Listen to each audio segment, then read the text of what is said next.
So hello and नमस्कार, स्वागत है आपका जीवन दर्शन चैनल पर। सो नाउ इंडिया के अलावा खालिस्तान जिंदाबाद के नारे और वैंडलिज्म इंडिया बस में नहीं बल्कि कनाडा के प्रोविंस ओंटारियो की कैपिटल टोरंटो, जो कि कनाडा की मोस्ट पॉपुलर सिटी है, और यहीं के BAPS स्वामीनारायण टेम्पल के वॉल पर इंडिया के अगेंस्ट स्लोगन लिखे गए हैं, जिसमें एक तरफ हिंदुस्तान मुर्दाबाद और दूसरी वाली वॉल के साइड खालिस्तान जिंदाबाद लिखा हुआ था। इस इंसिडेंट के बाद टेंपल के कई वीडियोस वायरल हुए हैं, जैसा कि आप इसमें देख ही सकते हैं।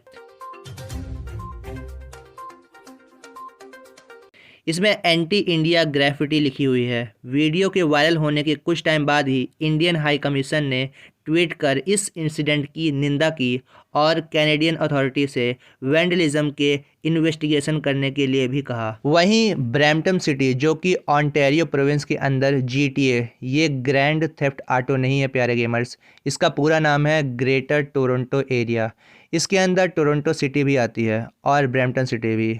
तो ब्रैम्पटन सिटी के ही मेयर पैट्रिक ब्राउन ने भी ट्वीट किया और टेंपल में हुए वैंडलिज्म पर डिसअपॉइंटमेंट दिखाया, और जिसने भी ये किया है उस कल्प्रिट पर स्ट्रिक्ट एक्शन के लिए वॉइस भी रेज की। साथ ही साथ आर्या चंद्रा, जो कि इंडियन ओरिजिन के कनाडा के मेंबर ऑफ पार्लियामेंट हैं, इनका जन्म इंडिया के कर्नाटका स्टेट में हुआ था। ये एक वायरल वीडियो में कनाडा के पार्लियामेंट में अपनी मदर टंग और हमारे देश की ऑफिशियल लैंग्वेज कन्नड़ा में स्पीच देते हुए दिखे थे। अब इन्होंने कल ट्वीट करके बताया है कि इस तरह के इंसिडेंट हिंदू टेम्पल्स के साथ कई बार हुए हैं। This is not the first time they are targeting Hindu temples. साथ में ही यहाँ के हिंदुओं के खिलाफ द्वेष भावना बढ़ती जा रही है। साथ में इन्होंने कहा कि खालिस्तानी एक्सट्रीमिस्ट की निंदा करने के लिए सभी को एक साथ आगे आना चाहिए। बट वहीं कनाडा के PM जस्टिन ट्रूडो पाकिस्तान के फ्लड के टाइम में ट्वीट्स कर रहे हैं। ऑब्वियसली इसमें कोई बुरी बात नहीं है, ये कनाडा के फॉरेन पॉलिसी में आता होगा, पाकिस्तान की हेल्प करना और उन्हें एड पहुंचाना, लेकिन तब तक जब तक उसी एड का यूज़ पाकिस्तान की आर्मी और टेररिस्ट ग्रुप इंडिया के अगेंस्ट ना करें। बट अगर मैं यहाँ टॉपिक पर बात करूँ तो आई थिंक जस्टिन ट्रूडो को उनके ही देश में माइनॉरिटी रिलीजियस के प्लेस पर हुए इस तरह के इंसिडेंट को लेकर कंडेम करते हुए एक ट्वीट तो ज़रूर करना चाहिए था। बट मे बी उन्हें इसमें कोई लाभ नहीं दिख रहा होगा, इसलिए शायद अब हिंदू टेम्पल्स के साथ इस तरह के इंसिडेंट्स कनाडा में फर्स्ट टाइम नहीं हुए हैं। 2013 में भी कुछ रिपोर्ट्स के अकॉर्डिंग 2 अटैकर्स ने टोरंटो के लक्ष्मी नारायण टेम्पल के विंडोज़ को बेसबॉल बैट से तोड़ा था।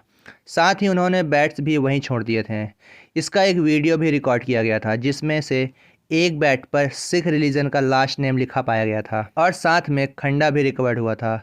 मे भी हो सकता है कि कोई हिंदू और सिख कम्युनिटी में कॉन्फ्लिक्ट पैदा करना चाहते होंगे। अब इस वैंडलिज्म को कईयों के द्वारा कंडेम किया गया था, बट पुलिस ने उस समय इस केस को नॉर्मल हरकत समझ के छोड़ देती है, and at the end culprit पकड़ा नहीं जा सका। सो इसलिए इस इंसिडेंट के बारे में और ज़्यादा इन्फॉर्मेशन नहीं मिल पाई है। ऐसे ही 2015 में श्री राम धाम हिंदू टेम्पल में भी, जो कि ओंटारियो प्रोविंस में पड़ता है, यहाँ भी वैंडल्स ने पत्थर मारकर टेम्पल के विंडोज़ को तोड़ दिया था। और 25 जनवरी 2022 के दिन, जब हम इंडियंस यहाँ रिपब्लिक डे की प्रिपरेशन में लगे हुए थे, उसी दिन माँ चिंतपूर्णी टेम्पल को भी वैंडलाइज किया गया था।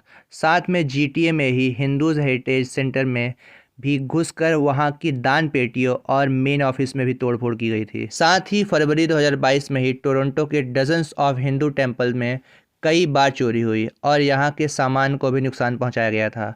उस समय पैसों के साथ साथ मूर्तियों और गहनों की भी चोरी हुई थी, जिससे वहां के हिंदूज में एक स्टेट ऑफ फेयर बैठ गया था। ये 8 से 9 साल पहले से अभी तक चलते आ रहे इस तरह के इंसिडेंट्स हिंदूज के अगेंस्ट कनाडा में एक हेट क्राइम दिखा रहा है। लॉ एंड ऑर्डर की समस्या ये दिखाती है कि इन वेस्टर्न कंट्रीज़ में अदर माइनॉरिटीज़ के वर्शिप प्लेसेस वहाँ कितने सेफ हैं। No doubt this is a big concern for Hindu community in Canada.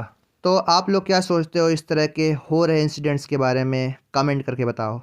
So that's it, आज के लिए बस इतना ही था। Subscribe to the Jeevan Darshan for more videos and thanks for the watching.